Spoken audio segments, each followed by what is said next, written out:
அன்பு நிறை மாணவர்களுக்கு இனிய வணக்கங்கள். அன்பான மாணவர்களே, நாம் இன்று இயல் 6இல் இனிக்கும் இலக்கணம் என்ற தலைப்பின் கீழ் உள்ள காப்பிய இலக்கணம் பற்றி பார்க்க இருக்கின்றோம். அப்போ இந்த இயலில் என்ன பார்க்கணும்னா, காப்பியம் அப்படின்னா என்ன, காப்பியத்திற்குரிய இலக்கணங்கள் எது, காப்பியம் என்ற சொல் எப்போது தோன்றியது, எங்கிருந்து வந்தது,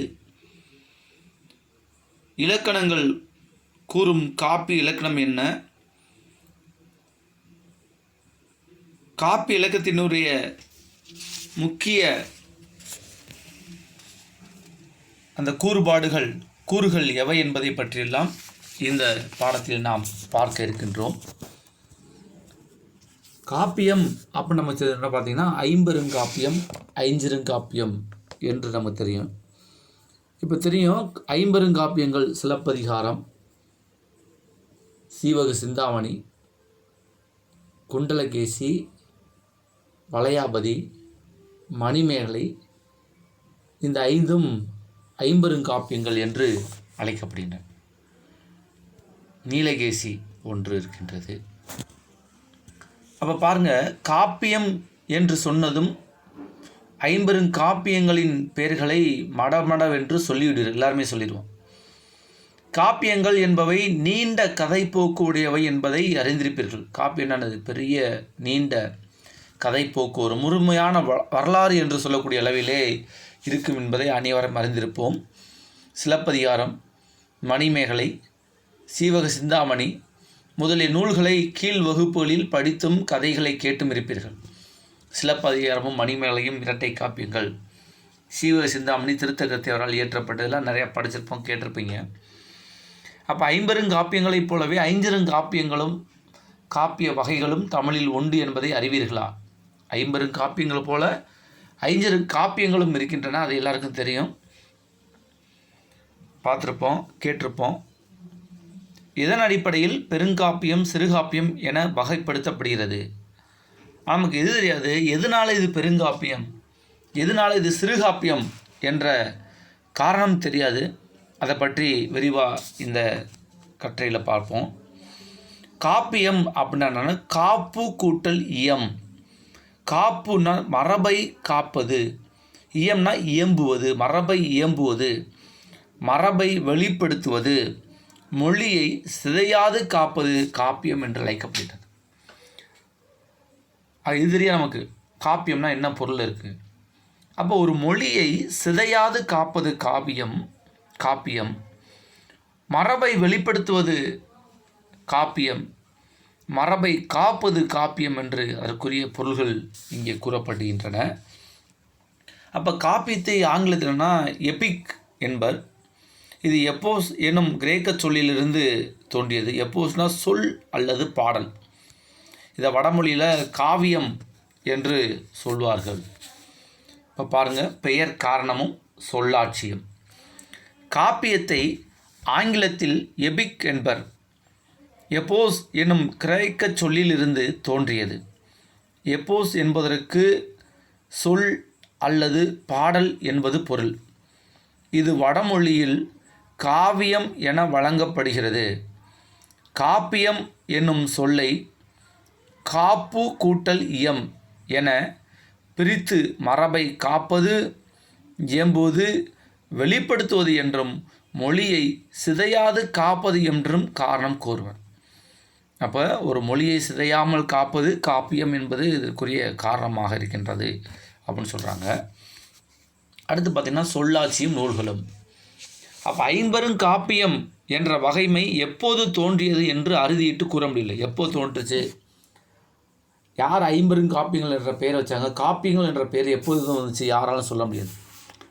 ஆனாலும் எனினும் உரைகளிலும் இலக்கிய நூல்களிலும் பஞ்சகாப்பியம், பஞ்சகாவியம் ஆகிய சொற்றொடர்களும் பெருங்காப்பிய நூல் வகைகளும் குறிக்கப்படுகின்றன. அப்போ எப்போ தோன்றுச்சு நமக்கு தெரியாது, ஆனால் பஞ்சகாப்பியம், பஞ்சகாவியம் ஆகிய சொற்றொடர்கள் இருக்கின்றன என்பதை நம்ம இலக்கியங்களில் மேற்கோள் காணப்பட்டுள்ளன. அது என்னன்னு இப்போ பார்ப்போம். நன்னூலுக்கு உரை எழுதிய மயிலைநாதர் பார்த்திங்கன்னா ஐம்பெருங்காப்பியம் அப்படின்னு சொல்லியிருக்காரு. தமிழ் விடுத்துவதில் இது பார்த்திங்கன்னா பஞ்சகாப்பியம் சொல்லப்படுகின்றது. கற்றார் வழங்கு பஞ்சகாப்பியம் என்று இந்த பஞ்சகாப்பியம் சொல்லியிருக்காங்க. அதே மாதிரி பொருள் தொகை நிகண்டில் பஞ்சகாவியமென கிளத்துவார். அதே மாதிரி திருத்தணிகை உள்ளால பெருங்காப்பியங்கள் பெயர்களும் குறிப்பிடப்பட்டன. திருத்தணிகையில் தான் முதல் பெருங்காப்பியங்கள்ன்ற சொல் இருக்கின்றது. அதான் பார்க்க போகிறோம். அதே மாதிரி சிறுகாப்பியங்கள் 5 என்னும் வழக்கு சீவை தாமோதரனார் காலத்துக்கு முன்பே இருந்துள்ளது என்பது அவர் பதிப்பித்த சூளாமணி பதிப்புரையிலிருந்து அறிய முடிகின்றது. சிறுகாப்பியங்கள் 5 அப்படின்றத சீவை தாமோதரனார் என்ற தமிழ் அறிஞர் காலத்துக்கு முன்பே இருந்துள்ளது என்பதை அவர் பதிப்பித்த சூளாமணி பதிப்புரையிலிருந்து நம்ம அறிஞ்சு கொள்ளலாம்.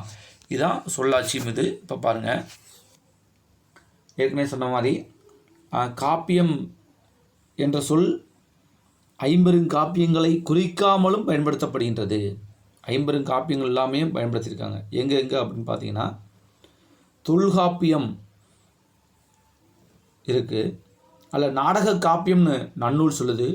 நுனிப்போர் மணிமேகலையில் காப்பிய கவிகள் என சீவக சிந்தாமணியில் சொல்லியிருக்காங்க. காப்பிய வசனை கலந்தவை சொல்லி என்று பெருங்கதையில் சொல்லியிருக்காங்க. கோப்பில் பொருள் என காப்பியம் ஆகும் என வீர சொல்லியத்தில் சொல்லியிருக்காங்க.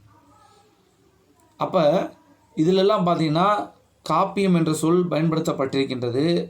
ஆனால் அதெல்லாம் என்னது, காப்பியம் ஐம்பெருங்காப்பியங்கள் என்ற சொல்லை குறிக்காமல் அந்த காலகட்டத்துக்கு உரிய முறையில் வெவ்வேறு பொருள் தரக்கூடிய சொற்களாக அந்த காப்பியம் என்ற சொல் பயன்படுத்தப்பட்டிருக்கின்றது என்பதுதான் இதில் நம்ம பார்க்கக்கூடியது.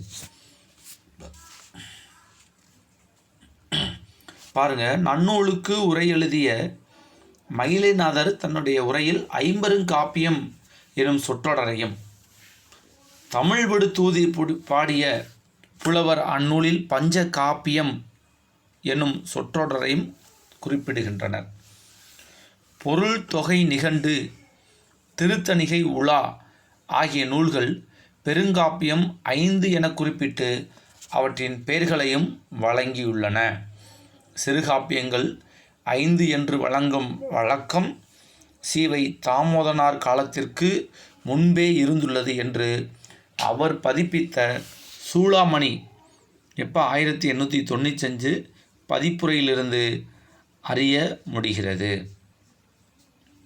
அதே மாதிரி காப்பியத்தை குறிக்கும் பிற பெயர்கள், காப்பியத்தை என்னென்ன பெயரில் சொல்கிறாங்க பாருங்கள். பொருள் தொடர் நிலை செய்யுள், கதை செய்யுள், அகலக்கவி, தொடர் நடை செய்யுள், விருத்தச் செய்யுள், உரை இடையிட்ட பாட்டுடை செய்யுள், மகாகாவியம்.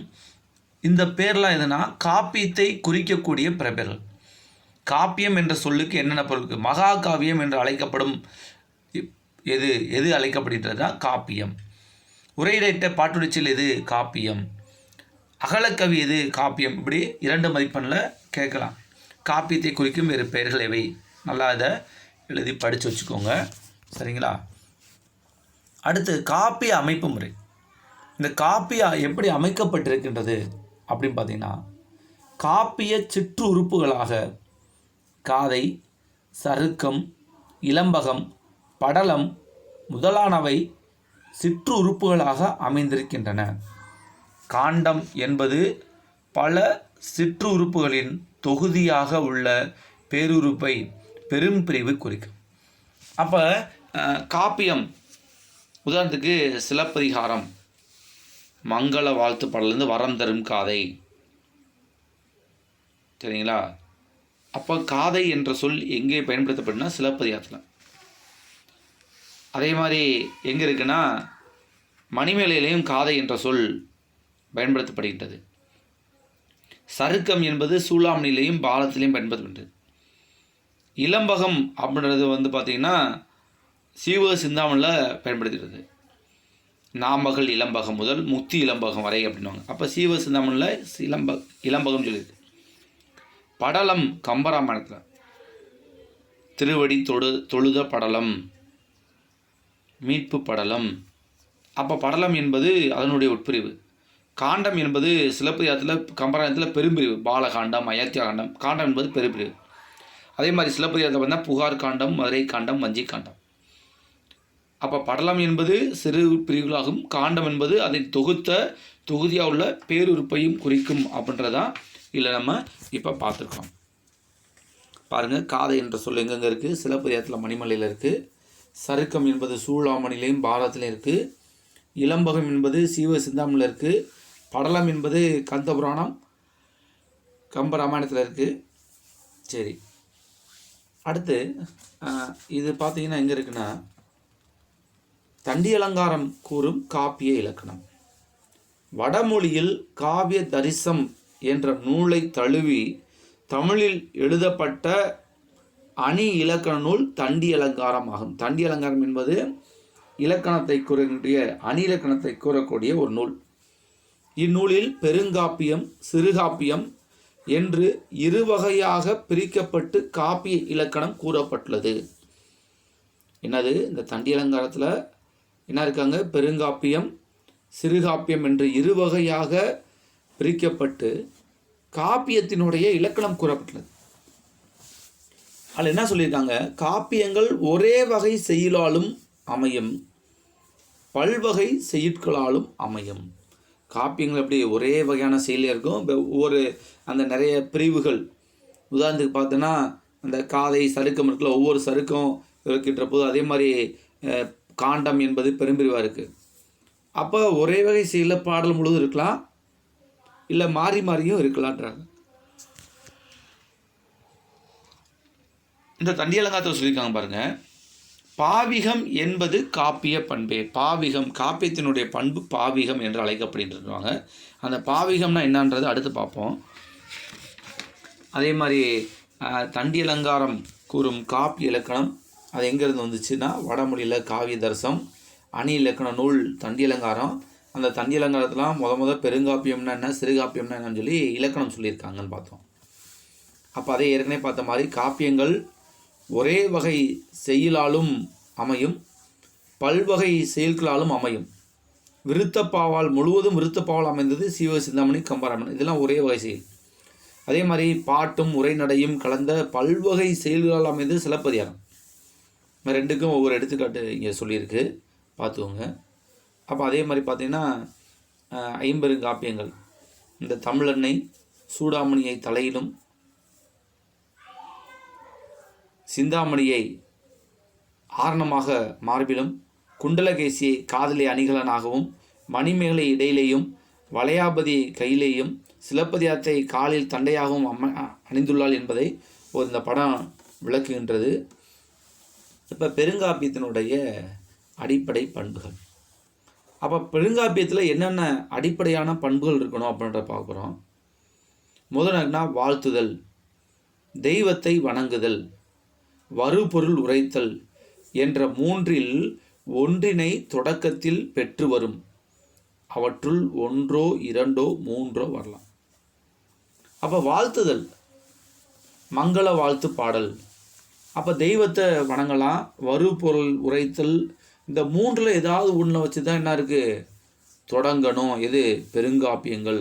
இது ஒரு முக்கியமானது. அப்போ ஒருத்தவங்க காப்பியம் படைக்கிறாங்கன்னா முதல் என்ன இருக்கணும்? வாழ்த்து இருக்கணும். தெய்வத்தை வணங்கலாம், வருபொருள் உரைத்தல், இந்த மூன்றில் ஒன்று வச்சு தான் தொடங்கணும். ஒன்று. அப்போ ரெண்டாவது பெருங்காப்பியத்தினுடைய பண்புகள் அறம், பொருள், இன்பம், வீடடைதல், நூற்பயனே. ஒரு நூலை படிக்கின்ற போது அதில் என்னென்ன பண்புகள் இருக்கணும் அப்படின்னா அறம் இருக்கணும். எப்படி அறம் செய்ய வேண்டும், அறவழியில் இருக்க வேண்டும். எப்படி அறவழியிலே பொருள் தேட வேண்டும். எப்படி அறவழியிலே தேடிய பொருளின் வாயிலாக இன்பத்தை பெற வேண்டும். அப்போ அறவழியிலே தேடிய பொருளின் வாயிலாக இன்பத்தை பெற்றோம் என்றால் நிச்சயமாக வீடு பேர் கிடைக்கும். இந்த நான்கும் எங்கே இருக்குன்னா பெருங்காப்பியத்தினுடைய திரண்ட பொருளாக அமைந்திருக்க வேண்டும். எனினும் இவற்றுள் பாவீகத்திற்கு ஏற்ற வண்ணம் ஒன்றும் பலவும் சிறப்புமாக அமைந்திருக்க வேண்டும். இந்த நாளில் ஒன்றோ ரெண்டு மூணு சிறப்பாகவும் அமைந்திருக்கும். அப்போ இது ஒரு முக்கியமான பண்பு. என்னது? அறம், பொருள், இன்பம், வீடடைதல் அப்படின்றது. அப்போ அடுத்து என்னன்னா தன்னிகர் இல்லாத தன்மை உடையவனாக உடையவனை காப்பிய தலைவனாக கொண்டிருக்க வேண்டும். ஒரு காப்பியத்தினுடைய தலைவன் எப்படின்னா தன்னிகர் அல்லாதவனாக இருக்க வேண்டும். உதாரணத்துக்கு சீவக சிந்தாமணியில் பார்த்தீங்கன்னா சீவகன் பார்த்தீங்கன்னா மிகச்சிறந்த ஆற்றல் படைத்தவனாக இருப்பான். இப்போ நம்ம ஒரு படத்தில் பார்க்குறோம், ஒரு திரைப்படத்தில் இருக்கக்கூடிய கதாநாயகன் பார்த்தீங்கன்னா அவன்கிட்ட இருக்கக்கூடிய ஆற்றல் யார்ட்டையுமே இருக்கு, எல்லா ஆற்றலும் அவன்கிட்ட இருக்கும். அப்போ இது விதந்து கூறுவதாக கூட இருந்தாலும் கூட அவ்வாறு இருத்தல் வேண்டும் என்று முன்னாடியே பெருங்காப்பியத்தில் அந்த தலைவனுக்குரிய இலக்கணம் வகுக்கப்பட்டிருக்கு. அப்போ 3 என்ன பார்த்தோம், அப்புறம் அடுத்து பாருங்கள் என்னென்ன சொல்லணும் பாருங்கள். மலையை பற்றி சொல்லணும், கடலை பற்றி சொல்லணும், நாடை பற்றி சொல்லணும், நகரை பற்றி சொல்லணும், சிறுபொழுதுகள் 6ஐயும் சொல்லணும், பெருபொழுது 6ஐயும் சொல்லணும், கதிரவனுடைய தோற்றத்தை சொல்லணும், கதிரவனுடைய மறைவு சொல்லணும், சந்திரன் தோற்றம், கதிரவன் தோற்றம், இந்த 18 உறுப்புகளும் இயற்கை வருணனைகளாக அமைதல் வேண்டும். முக்கியமானது 18 உறுப்புகளை சொல்லணும். மலையை பற்றி இருக்கணும், கடல் இருக்கணும், நாடு இருக்கணும், நகர் இருக்கணும், சிறுபொழுது, வைகரை, ஏற்பாடு, நண்பகல், மாலை, யாமம் போன்ற சிறுபொழுது 6 இருக்கணும். பெரும்பொழுது பார்த்தீங்கன்னா இளவேனில், முதுவேனில், முன்பனி, பின்பனி, கார்காலம், குதிர்காலம்ன்ற 6 இருக்கணும். கதிரவனுடைய தோற்றத்தை பற்றி சொல்லணும், சந்திரனுடைய தோற்றத்தை பற்றி, இப்படி 18 உறுப்புகளும் இயற்கை வர்ணனைகளாக அமைதல் வேண்டும். காப்பியம்னா ஒரு முழுமையாக இருக்கணும். எப்படி திருமணம் புரிதல், மக்களை பெற்றெடுத்தல், முடிசூடல் முதலான நிகழ்வுகளை கொண்டிருக்க வேண்டும்.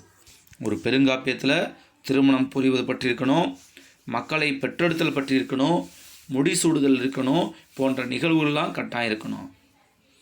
அதே மாதிரி பார்த்திங்கன்னா அமைச்சர்களுடன் கலந்துரையாடல், தூது செல்லல், போர் புரிய படைகள் அணிவகுத்தல், போர் நிகழ்ச்சி, வெற்றி பெறுதல் போன்ற நிகழ்வுகளும் இடம்பெறுதல் வேண்டும். அமைச்சரோட கலந்துரையாடுதல், தூது போகிறது, போர் புரிய படைகள் அணிவகுத்து நிற்கிறது, போர் நிகழ்ச்சி, வெற்றி பெறுதல் போன்ற நிகழ்வு இருக்கணும். அதே மாதிரி இங்கே பாருங்கள், சிலப்பதிகாரத்தில் பார்த்தீங்கன்னா யார், இளங்கோடிகளுடைய அண்ணன் சேரன் செங்குட்டு என்ன செய்வார், இமயமலைக்கு போய் கனக விஜய் 2 பேர்த்தை வெற்றி பெற்று கண்ணைக்கு கோயில் எடுக்கிறதுக்கு கல் எடுத்துகிட்டு வருவாங்க.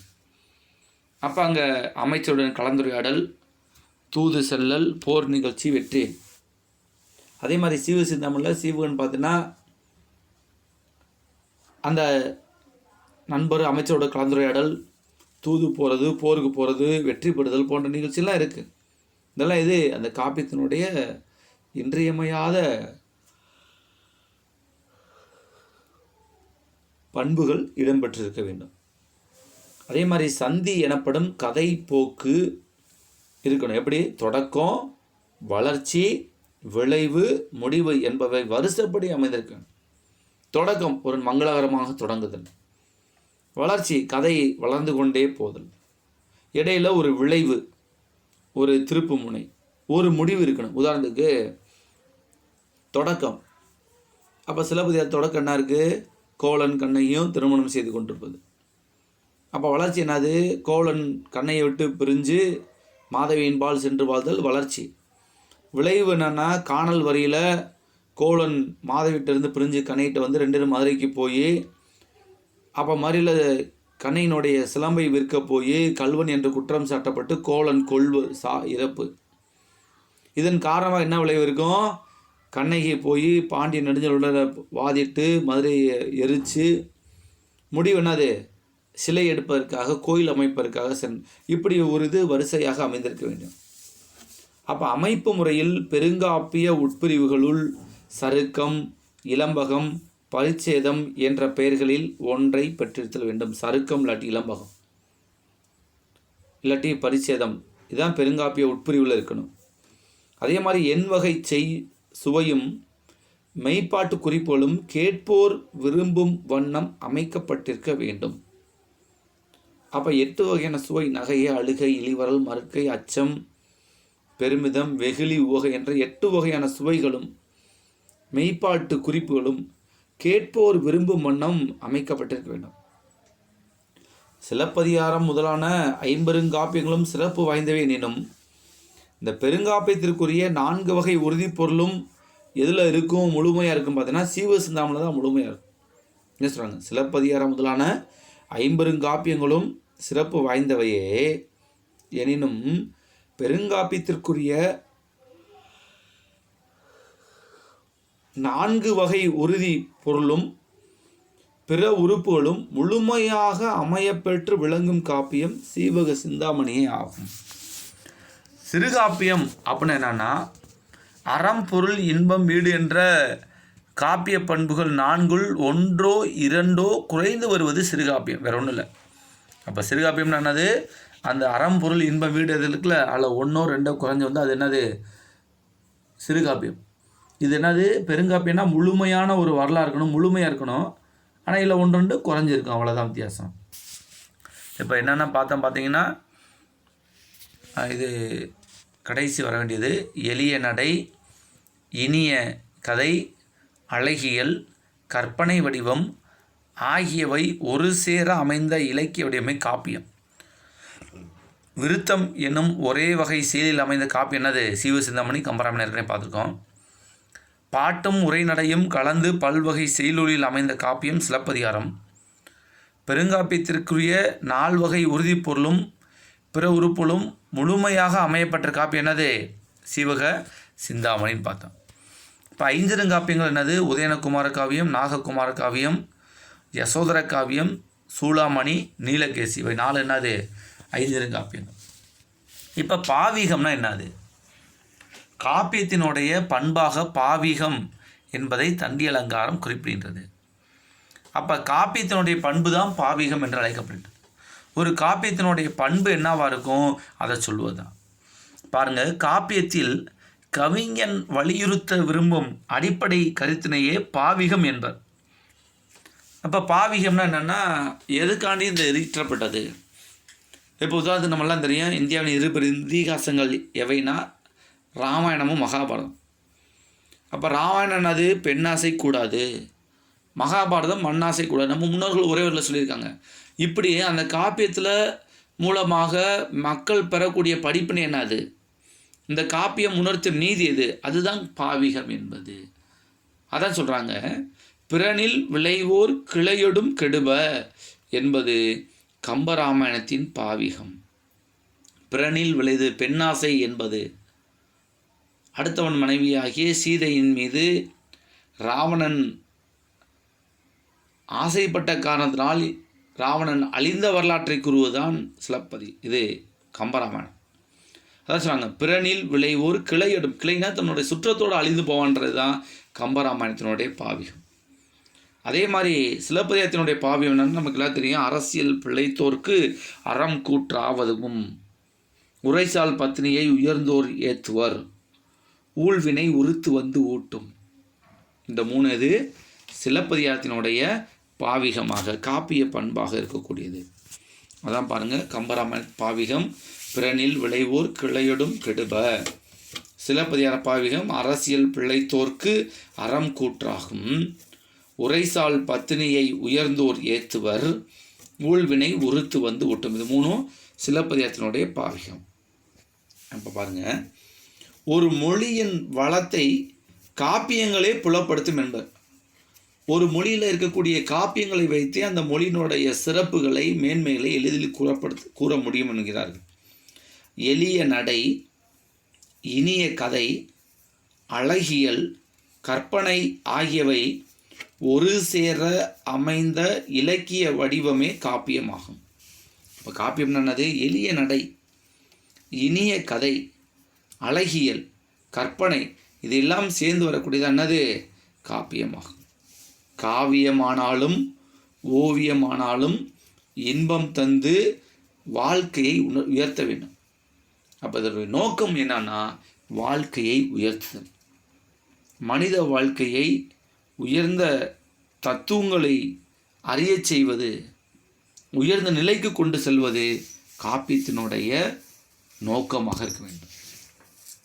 இன்றைக்கு மனிதனுடைய எண்ணங்களும் சுவை உணர்ச்சியும் கற்பனை ஆற்றலும் விரிந்திருக்கின்றன. நிச்சயமாக பண்பாட்டிற்கேற்ற மரபை தெரிந்து கொண்டு பழமைக்கு புதிய உருவமும் புதுமைக்கு பழைய உரமும் இணைந்த காப்பியங்கள் காலந்தோறும் தோன்ற வேண்டும்.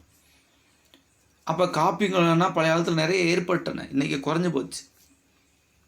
அப்போ காப்பியங்கள் என்பது கால மாற்றத்திற்கு ஏற்ப நிச்சயமாக இந்த சமுதாயத்திற்கு நன்மை சேர்க்கக்கூடிய காப்பியங்கள் வளர வேண்டும் என்பது தான் இதில் சொல்லி முடிக்கிறாங்க. சரிங்களா? அப்போ அணிகளின் இலக்கணத்தை ஏற்கனவே தண்டி அலங்காரம் அதில் தான் பாவிகம்னு சொல்கிறாங்க. அதில் பாருங்கள், அணிகளின் இலக்கணத்தை கூறும் நூல்களுள் முதன்மையானது தண்டி அலங்காரம். இந்நூல் முத்தகம், குலகம், தொகை நிலை, தொடர்நிலை ஆகிய செய்யுள் வகைகளை கூறுகிறது.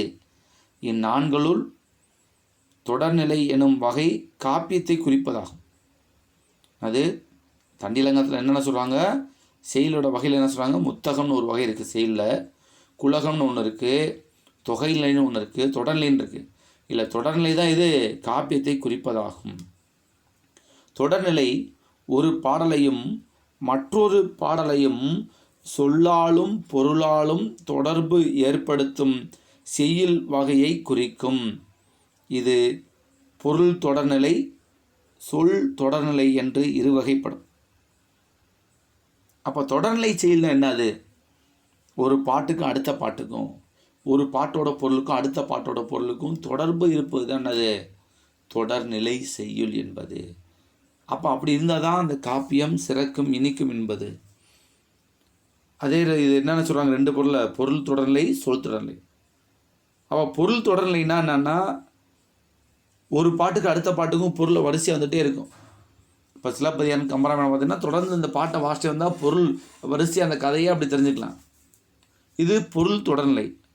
சொல் தொடர்நிலை இருக்குது.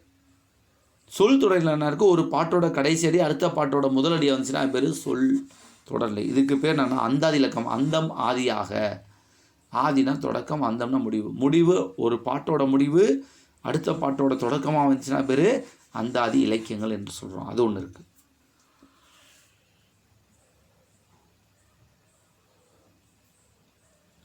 விருத்தம் என்னும் ஒரே வகை செயலில் அமைந்தவை சீவக சிந்தாமணி, கம்பராமாயணம். ஏற்கனவே சொன்னது.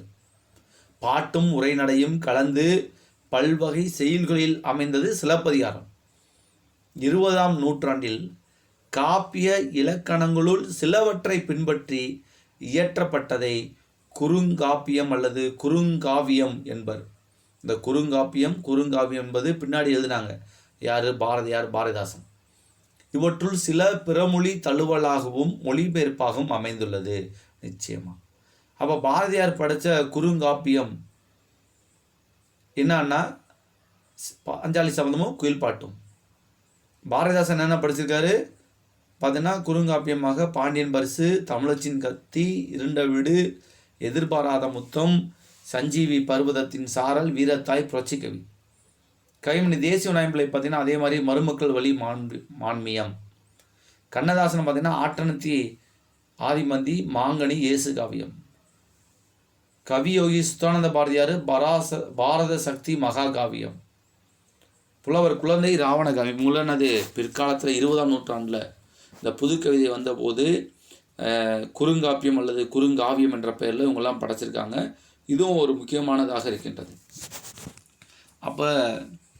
அப்போ செயல்னா எப்படி இருக்கணும்? எளிய நடை, இனிய கதை, அழகியல், கற்பனை ஆகியவை ஒரு சேர அமைந்த இலக்கியமே காப்பியம் இருக்கும். ஏற்கனவே பார்த்த மாதிரி விருத்தம் என்ற ஒரே பாவையில் அமைந்தது சீவக சிந்தாமணி, கம்பராமாயணம். பாட்டும் உரைநடையும் கலந்து பல்வகை செயலில் அமைந்த காப்பியம் சிலப்பதிகாரம். சிலப்பதிகாரத்திற்கு பெருங்காப்பியத்திற்கு 4 வகை உறுதிப்பொருட்களும் பிற உறுப்புகளும் முழுமையாக அமையப்பெற்ற காப்பியம் எதுனா சீவக சிந்தாமணி. இப்போ வினாக்கள் பார்த்தீங்கன்னா காப்பியம் எத்தனை ஏற்படும்? 2 பெருங்காப்பியம், சிறுகாப்பியம். அவை 5 ஐஞ்சிறுகாப்பியங்கள். காப்பியத்தை குறிக்கும் வேறு பெயர்கள் எவை? ஏற்கனவே நம்ம சொன்னோம். காப்பியத்தை என்னென்ன சொல்லியிருக்கேன்னா 2 மார்க்கில் கட்டாயம் கேட்பான். அது என்னது? பொருள் தொடர்நிலை செய்யுள், கதை செய்யுள், அகலக்கவி, தொடர்நிலை செய்யுள், விருத்த செய்யுள், உரையிடையிட்ட பாட்டுடை செய்யுள், மகாகாவியம். இதெல்லாம் என்னது? காப்பியத்தை குறிக்கும் பிற பெயர்கள். காப்பியத்தினுடைய சிற்றுறுப்புகள். அப்போ காப்பியத்தினுடைய சிற்றுறுப்புகள் எவைன்னு பார்த்தீங்கன்னா ஏற்கனவே அதை பார்த்துருக்கோம். காதை, சருக்கம், இலம்பகம், படலம். இதுக்கு எடுத்துக்காட்டு கூட இதெல்லாம் நல்லாயிருக்கும். அப்போ காதை என்ற சொல் எங்கெங்கே வருது? சிலப்பதிகாரத்தில் மணிமேலையில் வருது. சருக்கம் எங்கே வருதுன்னா சூளாமணி பாரத்தில் வருது. இலம்பகம் எங்கே வருதுன்னா சீவசிந்தாமில் வருது. படலம் எங்கே இருக்குன்னா கந்தபுராணம் கம்பராமாயணத்தில் இருக்குது. இதில் என்னது? அந்த காப்பிய சிற்றுறுப்புகள் குறிப்பிடுது. அப்போ பாவிகம்னா என்ன விளக்குக? பாவிகம் என்பது காப்பிய பண்பே. அப்போ கம்பராமாயணத்தில் ஒரு பாவிகம் என்னது? பிறனில் விளைவோர் கிளையடும் கெடுப, அது கட்டாயம் எழுதணும். அதே மாதிரி சிலப்பதிகாரத்தினுடைய பாவிகம் அரசியல் பிழைத்தோருக்கு அறம் கூற்றாகும். உரைசால் பத்னியை உயர்ந்தோர் ஏற்றுவர், உள்வினை உறுத்து வந்து ஊட்டும். அதை திருப்பி தனியாக இருக்கேன். சிலப்பதிகாரத்தினுடைய பாவிகத்தை கூறு. அப்போ பெருங்காப்பியத்தினுடைய இலக்கணம் எது? அப்போ பெருங்காப்பியம்னா அதில் என்னென்ன இருக்கும் அப்படின்றது. அதே மாதிரி சிறுகாப்பியத்தினுடைய இலக்கணம். அப்போ பெருங்காப்பியத்தினுடைய இலக்கணம் என்னென்னா அறம் பொருள் இன்பம் வீடடைதல் என்ற 4 உறுதிப்பொருளும் கட்டாயம் வந்தால் அது பெருங்காப்பியம். சிறுகாப்பியம்னா என்னென்னது? அதில் 1 2 குறைந்தது அது சிறுகாப்பியம். இதுதான் இன்றைக்கி நம்ம பார்த்த காப்பிய இலக்கணம் என்று சொல்லக்கூடிய இனிக்கும் இலக்கண பகுதியில் அமைந்துள்ள ஒரு பாடம். அப்போ இதனால் வர காப்பியம்னா என்னென்ன உட்கூறுகள் இருக்குன்னு நம்ம தெரியாமல் இருந்திருப்போம். இன்றைக்கி அதை பற்றி ஒரு முழுமையாக தெரிந்து கொண்டோம். பிற்காலத்தில் மாணவர்கள் யாராவது காப்பியம் படைக்கக்கூடிய ஆற்றல் உடையவர்களாக இருந்தால் இதையெல்லாம் மனதில் வைத்து கொள்ள வேண்டும் என்பதற்காக இந்த பாடம் வைக்கப்பட்டுள்ளது. ஆக அன்பு மாணவர்களே, இதில் சந்தேகம் இருந்தால் திருப்பி பாருங்கள். திருப்பி பார்த்து நல்லா படித்து பயன்படுத்த வேண்டுமாறு அன்புடன் கேட்டுக்கொள்கின்றேன். நன்றி.